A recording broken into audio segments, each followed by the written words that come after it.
दोस्तों, टी20 world cup 2026 के पहले सेमीफाइनल में एक बार फिर वही हुआ जिसका डर हर दक्षिण अफ्रीकी प्रशंसक को था।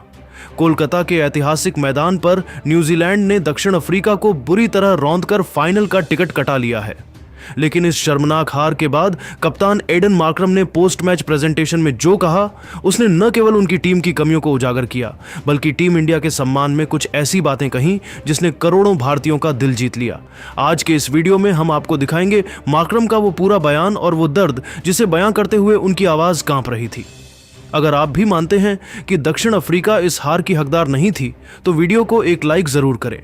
ईडन गार्डन्स की दूधिया रोशनी और कोलकाता की उस नमी भरी रात में जब दक्षिण अफ्रीका की टीम अपने 169 रनों के चुनौतीपूर्ण स्कोर का बचाव करने के इरादे से मैदान पर उतरी, तो किसी ने सपने में भी नहीं सोचा था कि न्यूजीलैंड के सलामी बल्लेबाज फिन एलन और टिम सीफर्ट इस कदर कहर बरपाएंगे कि अफ्रीकी गेंदबाजों के पास छिपने की जगह तक नहीं बचेगी।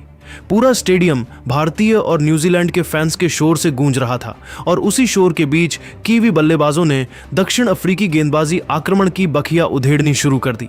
मात्र 6 ओवरों के अनिवार्य पावर प्ले में न्यूजीलैंड ने जिस बेरहमी से 84 रन ठोक डाले, उसने न केवल मैच को पूरी तरह से एक तरफा बना दिया, बल्कि दक्षिण अफ्रीका की रणनीति को पहले ही घंटे में तहस नहस कर दिया।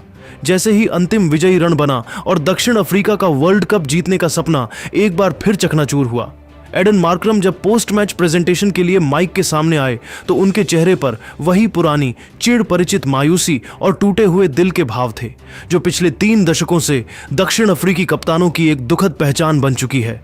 मार्करम ने बेहद भारी मन और लड़खड़ाती आवाज में अपनी पीड़ा व्यक्त करते हुए कहा, मैं आज पूरी तरह से निशब्द हूं। मेरे भीतर एक गहरा खालीपन है और मैं कप्तान के तौर पर बेहद आहत महसूस कर रहा हूं। सच कहूं तो इस हार की कड़वाहट को पचा पाना मेरे और मेरी पूरी टीम के लिए इस वक्त नामुमकिन सा लग रहा है। बल्लेबाजी के दौरान हमारे मध्यक्रम ने, विशेषकर युवा डेवॉल्ट ब्रेविस और ट्रिस्टन स्टब्स ने कुछ शानदार शॉट्स खेलकर हमें सम्मानजनक स्थिति तक पहुंचाने की कोशिश जरूर की, लेकिन ईडन गार्डन्स की इस सपाट और खूबसूरत बैटिंग पिच पर 169 रनों का स्कोर किसी भी दृष्टिकोण से पर्याप्त नहीं था। हमें यहाँ खेल की स्थिति को देखते हुए कम से कम 190 या 200 रनों के पार पहुंचना ही चाहिए था, लेकिन हमने अंतिम महत्वपूर्ण ओवरों में जिस तरह से अपने विकेट गंवाए और मोमेंटम खोया, उसका भारी खामियाजा हमें इस शर्मनाक हार के रूप में भुगतना पड़ा है। मार्करम ने अपनी गेंदबाजी यूनिट की रणनीतिक विफलता और मैदान पर उनके मानसिक समर्पण पर कड़ा प्रहार करते हुए अपनी बेबसी को शब्दों में ढालकर आगे गहरा विश्लेषण किया। उन्होंने भारी आवाज में कहा, कड़वी हकीकत तो यह है कि इस हाई वोल्टेज सेमीफाइनल का फैसला तो खेल की पहली गेंद से ही तय होने लगा था और पहले 6 ओवरों के खत्म होते होते पूरी तरह हो चुका था। न्यूजीलैंड के सलामी बल्लेबाजों ने जिस अकल्पनीय आक्रामक अंदाज, निडर सोच और पूरी तरह से बेखौफ मानसिकता के साथ हमारे मुख्य स्ट्राइक गेंदबाजों पर सीधा हमला बोला, उसने हमारे पूरे डिफेंस को तहस नहस कर दिया। उस भीषण प्रहार के सामने हमारे अनुभवी और दिग्गज गेंदबाज अपनी लाइन, लेंथ और प्री मैच योजना को पूरी तरह से भूल गए।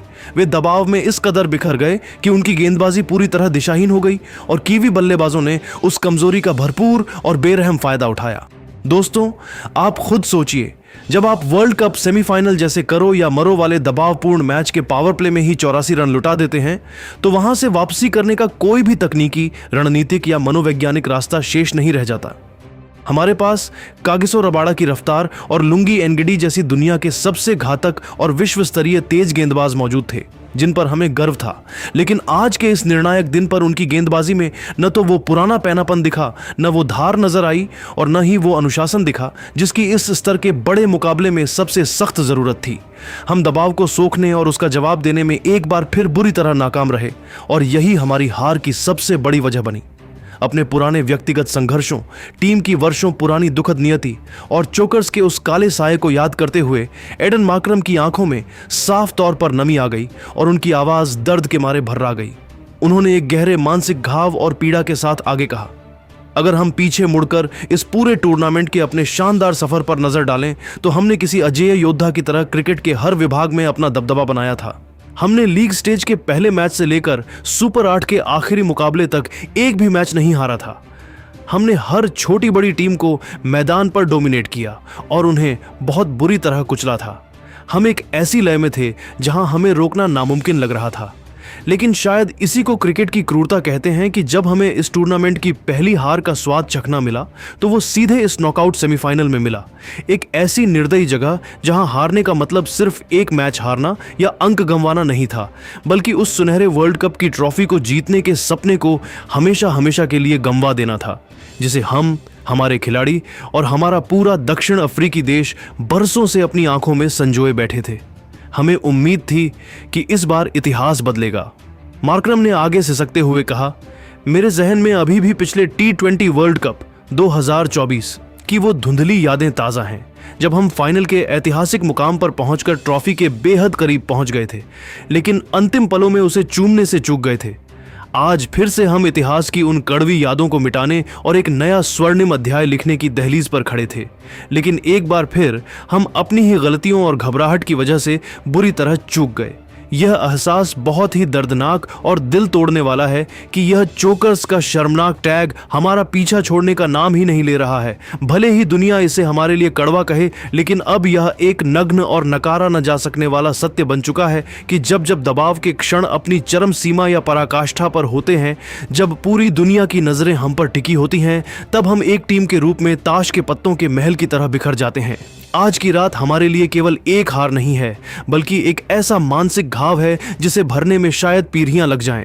लेकिन इसके बाद मार्करम ने अपनी हार की निराशा को किनारे रखकर टीम इंडिया और भारतीय क्रिकेट की कार्यशैली पर जो कुछ कहा, उसने वहां मौजूद सभी क्रिकेट पंडितों और दर्शकों को पूरी तरह से हैरान कर दिया। उन्होंने भारतीय टीम की मानसिक मजबूती को एक मिसाल के तौर पर पेश करते हुए कहा, अगर हमें भविष्य में एक चैंपियन टीम के रूप में उभरना है तो हमें अपनी पुरानी गलतियों का शोक मनाने के बजाय उनसे सीखना होगा। और सच कहूं तो अगर हमें यह सीखना है कि दबाव के उस भारी दबाव प्रेशर को सोख कर कैसे जीत हासिल की जाती है, तो हमें भारत से सीखना होगा। भारतीय टीम विशेषकर सब कॉन्टिनेंट की इन चुनौतीपूर्ण परिस्थितियों में खेलने की परम माहिर है। उनके पास वो रणनीतिक समझ है जिससे वे जानते हैं कि कब उन्हें विपक्षी टीम पर प्रचंड प्रहार करना है और कब संयम बरतकर खेल को कंट्रोल करना है। एशियाई पिचों और ऐसे हाई वोल्टेज माहौल में टीम इंडिया दुनिया की किसी भी अन्य टीम की तुलना में कई गुना ज्यादा बेहतर, संतुलित और घातक नजर आती है। मार्करम ने भारतीय खिलाड़ियों की प्रशंसा में आगे कहा, भारतीय खिलाड़ी मैदान पर दबाव को जिस खूबसूरती और शांति से अपने भीतर सोख लेते हैं, वह अपने आप में क्रिकेट की एक दुर्लभ कला है। चाहे स्थिति कितनी भी विकट क्यों ना हो, वे पैनिक नहीं करते। उनके पास दबाव में निखरने की वो अद्भुत क्षमता है जो शायद हम दक्षिण अफ्रीकी खिलाड़ियों में अभी तक पूरी तरह विकसित नहीं हो पाई है। हमें एक क्रिकेटिंग नेशन के रूप में भारत से जितना हो सके उतना सीखने की जरूरत है, चाहे वो स्पिन को खेलने का तरीका हो या फिर अंतिम ओवरों में अपनी नर्व्स पर काबू पाने का कौशल। भारत ने आज के आधुनिक T20 क्रिकेट के स्तर को बहुत ऊंचा कर दिया है और उनकी ये खूबी उन्हें सबसे अलग बनाती है।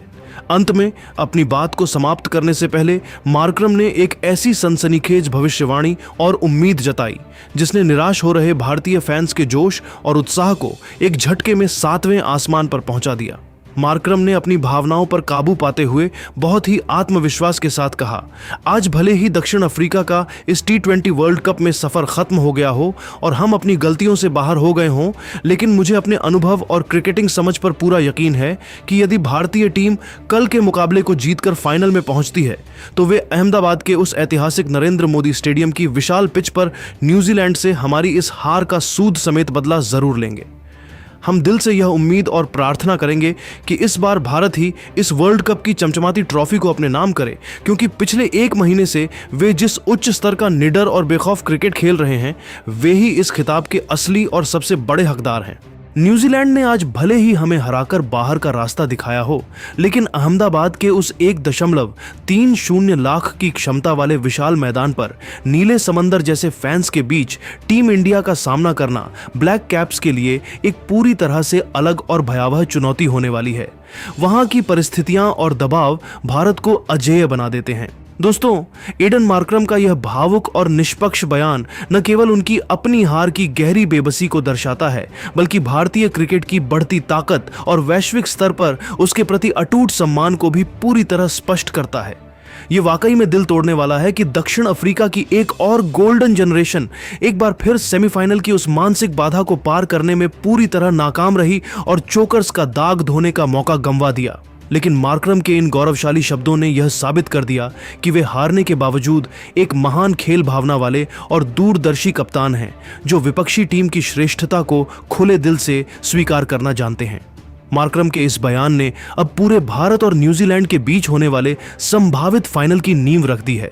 अब हर भारतीय क्रिकेट प्रेमी की नजरें सिर्फ अहमदाबाद पर टिकी हैं। तो दोस्तों, अब असली सवाल आपके लिए है, क्या आपको भी दिल से ऐसा लगता है कि दक्षिण अफ्रीका की टीम वाकई में चोकर्स की नियति से कभी बाहर नहीं आ पाएगी? क्या यह सिर्फ किस्मत का खेल है या फिर बड़े मैचों में नसों पर काबू न पाने की कमजोरी?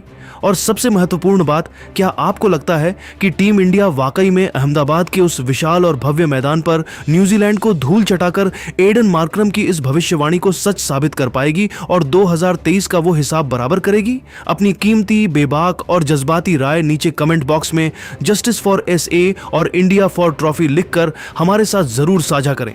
आपकी हर एक टिप्पणी हमारे लिए महत्वपूर्ण है।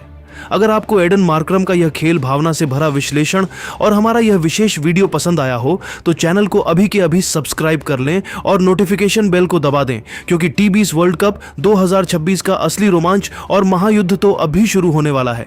मिलते हैं फाइनल की सबसे बड़ी अपडेट के साथ अगले धमाकेदार वीडियो में। जय हिंद, जय भारत।